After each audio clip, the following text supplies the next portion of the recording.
नमस्कार, myself doctor A के Gautam, associate professor, राजकीय बांगड़ महाविद्यालय, डीडवाना, प्राणी शास्त्र विभाग।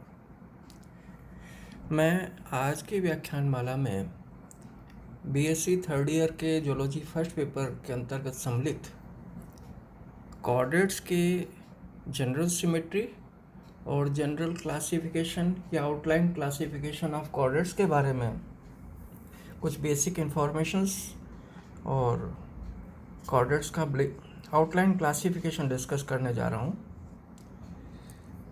कॉर्डेटा शब्द का मतलब होता है, कॉर्डा मतलब स्ट्रिंग और टू बियर, डेटा मतलब टू बियर, अर्थात बैकबोन या नोटोकॉर्ड या एक पृष्ठरज्जु को धारण करने वाले एनिमल्स कॉर्डेट कहलाते हैं।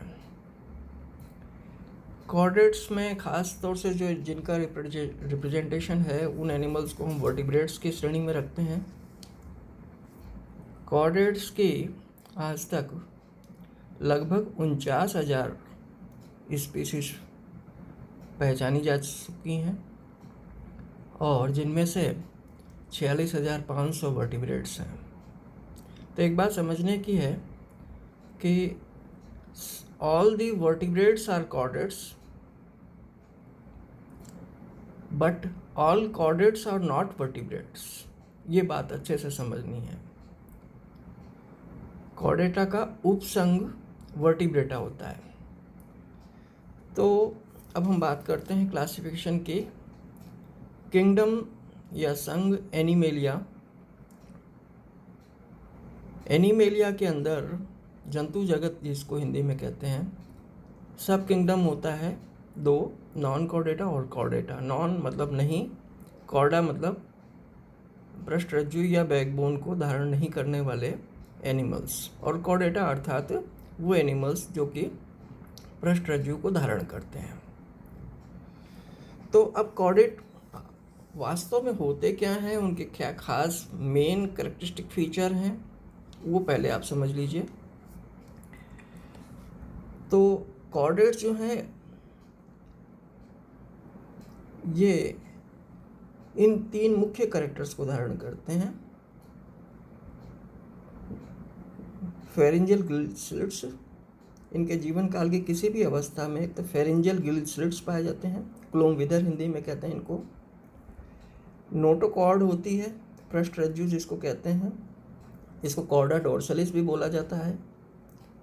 और पृष्ठीय नलाकार तंत्रिका तंत्र, इस लाल रंग से जो दिखाया हुआ है, होलो डोर्सल नर्व कोर्ड का पाया जाना, गिल स्लिट्स का पाया जाना, क्लोम विदरों का पाया जाना और नोटोकॉर्ड का पाया जाना। ये लेटरल व्यू है किसी कॉर्डेट का, ये माउथ है, ये एनस है। इसी को अगर हम टीएस में देखें तो देखिए ये नोटोकॉर्ड है, ये नर्व कोर्ड है, ये एलिमेंट्री कैनाल है। इस एलिमेंट्री कैनाल के अंदर ये गिल स्लिट्स है फेरिंग्स वाले रीजन में। ब्लड वेसल्स वेंट्रल सरफेस पर होती हैं और डोर्सल सरफेस पर नर्व कोर्ड होती है। तो ये इसकी जनरल सिमेट्री है कॉर्डेट्स की। एक बात और समझ लीजिए कि लार्जेस्ट वर्टिब्रेट जो होता है वो ब्लू व्हेल होती है, जिसको कि बैलेनोप्टेरा मस्कुलस के नाम से जाना जाता है, और इसकी साइज़ 35 मीटर 35 मीटर होती है। और स्मॉलेस्ट फिश जो होती है फिलीपाइन गोबी होती है, और इसको पांडा का के नाम से जाना जाता है, पांडा का या फिलीपाइन गोबी। अब हम बात करते हैं क्लासिफिकेशन की। तो फाइलम कॉर्डेटा को दो भागों में डिवाइड किया गया है, प्रोटोकॉर्डेटा और यूकॉर्डेटा।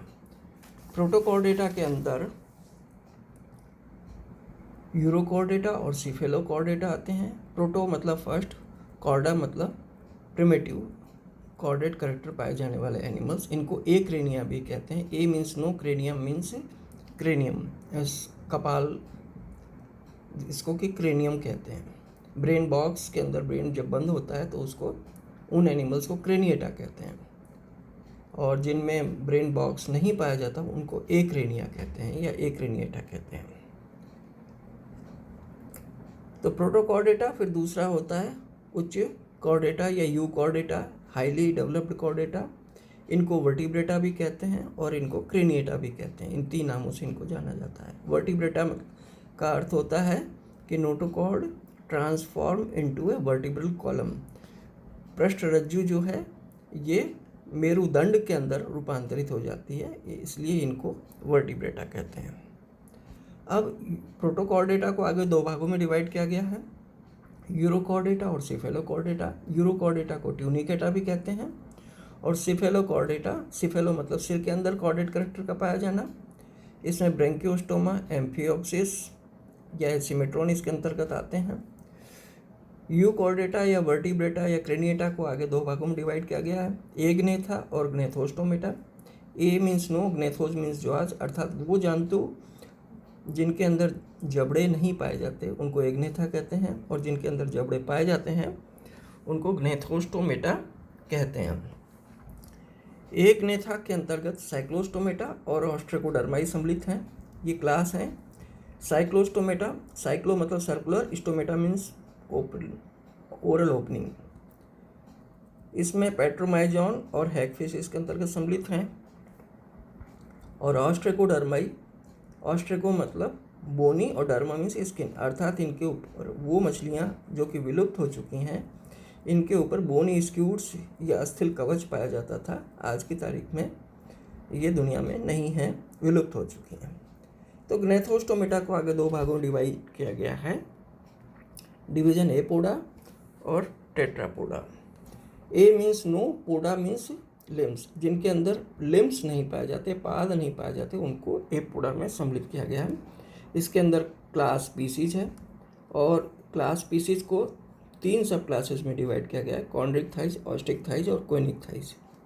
कॉन्ड्रिक थाइज अर्थात जिनमें कार्टिलेज का एंडोस्केलेटन होता है, ऑस्टिक थाइज वो फिशेज हैं जिनके अंदर बोन्स का एंडोस्केलेटन होता है, और कोनिक थाइज जिनमें अदर वे ऑफ ब्रीथिंग या श्वसन के लिए अन्य तरीके, लंग्स भी इनके अंदर होता है, गिल्स के अलावा अन्य तरीकों से ब्रीथिंग होती है। और टेट्रापोडा जो है चतुष्पादी इनको हिंदी में कहते हैं।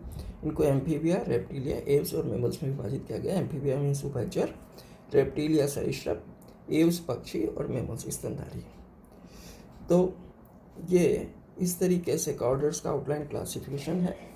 कोनिक थाइज की हम बात कर रहे थे। कोनिक मतलब अदर वे ऑफ ब्रीथिंग, इसके अंदर लंग्स सम्मिलित किया गया है और इसमें ऑर्डर डिप्नोई होता है। डाई, डिप्नोई का अर्थ होता है डाई मीन्स 2, प्न्यू मीन्स पोर्स और छिद्र। इसमें 2 way of breathing that is gills और लंग्स सम्मिलित किए गए हैं। इनको डिटेल में मैं बाद में डिस्कस करूँगा। तो ये आप देखिए, ये आउटलाइन क्लासिफिकेशन है। ये मोस्ट ऑथेंटिक है, सबसे प्राचीन किताबों के अंदर ये दिया हुआ है। बहुत सिंपल है, आसानी से समझ में आता है और इसको ही ध्यान रखना चाहिए, इसको ही पढ़ना चाहिए। Thank you.